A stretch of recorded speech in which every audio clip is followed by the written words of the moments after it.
Maithili express की शानदार प्रस्तुति। रखी हो खुश परिवार मैया प्रार्थना करै छिया, प्रार्थना करै छिया। खुशी रिकॉर्डिंग स्टूडियो बलुआहा। लक डाली हाथ में है मैया धार में खड़ा छिया,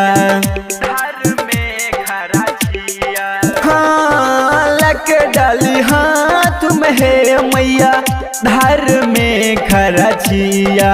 रखी हो खुश परिवार मैया विनती करे छिया, रखी हो खुश परिवार मैया प्रार्थना करे छिया। रखी हो खुश परिवार मैया प्रार्थना करे छिया,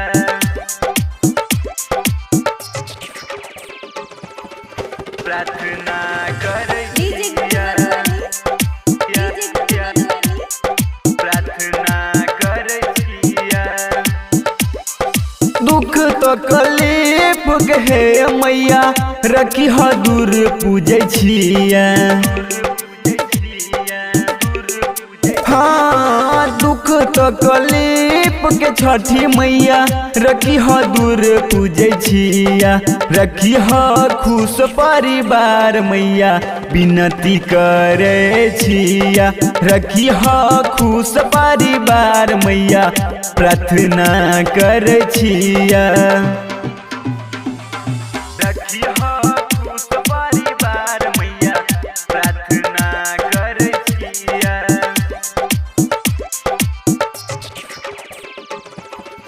प्रार्थना करे छिया,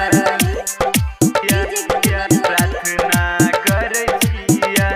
खुशी रिकॉर्डिंग स्टूडियो बलुआहा। 3 दिन साही के मैया परब कइने छिया, हाँ सुभाष सुहाना से मैया भजन गबैने छिया।